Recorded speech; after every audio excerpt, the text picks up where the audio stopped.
Good morning. Hello there. I'm back. I'm.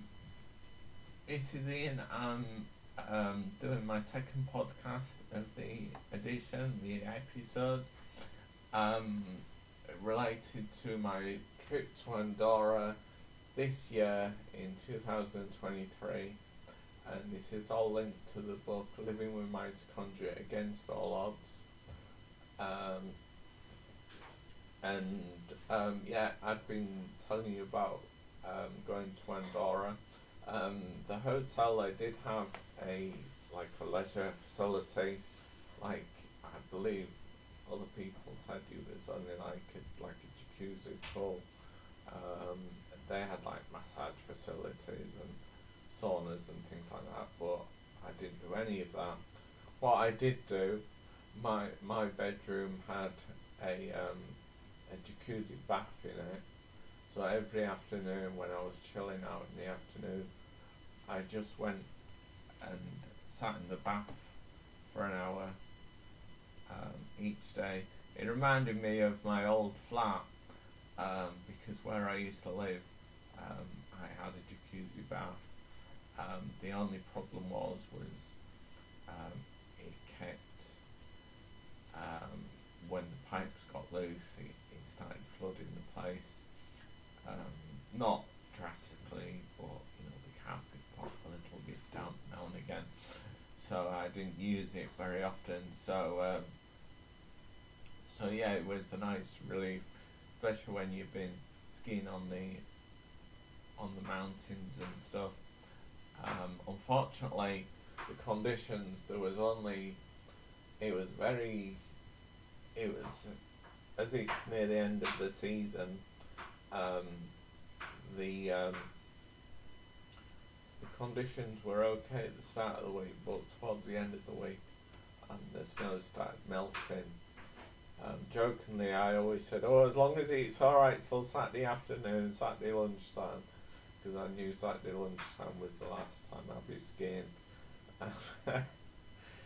I mean, there was some skiing in the afternoon, but jokingly, I said, well, as long as it was all right until Saturday lunchtime.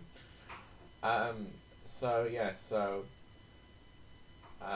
it was like I say, it was fairly sunny, and the friends come in this morning saying that I've caught the sun. I always forgot to take my sun lotion out with me, and a couple of days I ground some off other people, and I think it was on the last day when I was starting to pack up, I found my sun lotion, which was of great use because obviously I wasn't going out in the sun anymore. But even though it was snowy and that, it obviously didn't snow anymore. Um, the sun was out most of the time.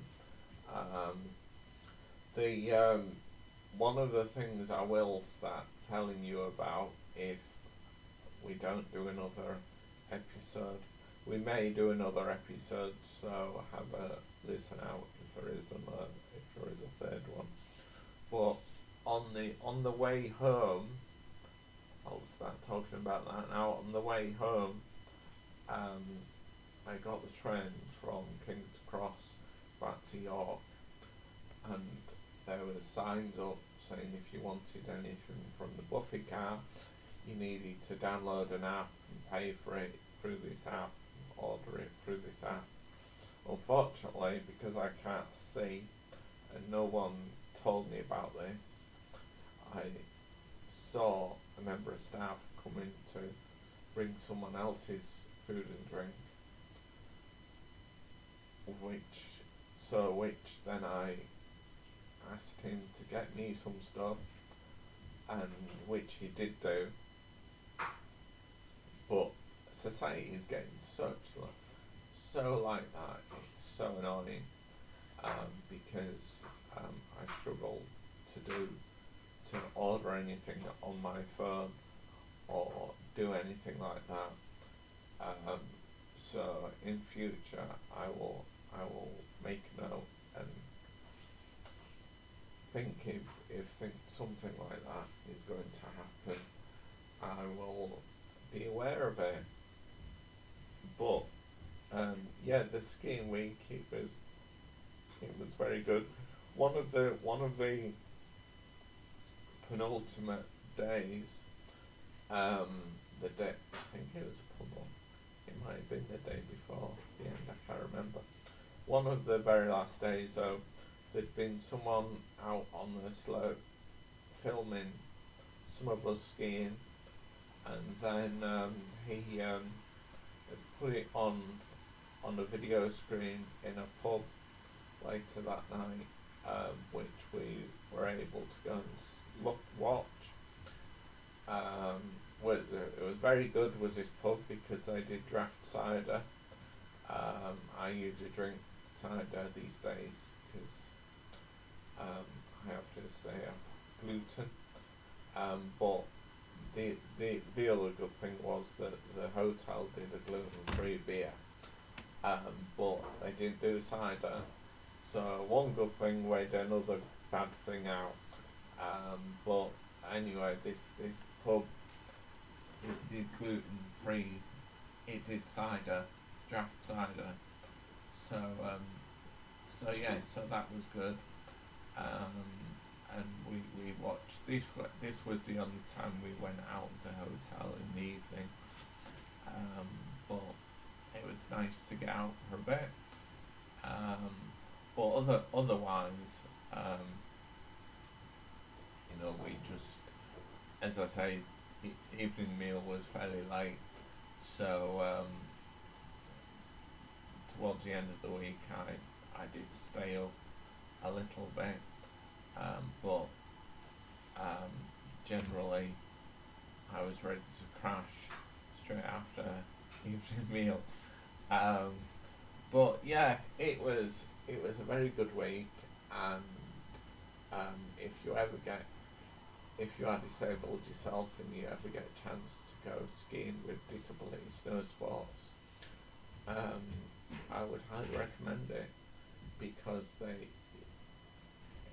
for the amount of skiers that are on the trip, they then have so many instructors and so many helpers,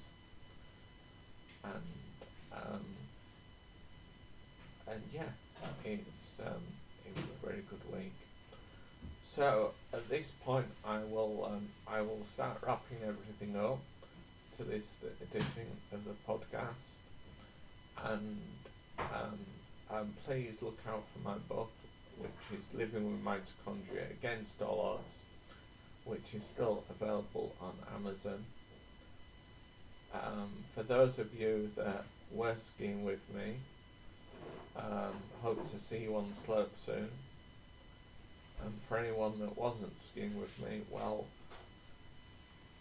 it'd be great to join up sometime and go skiing. But anyway,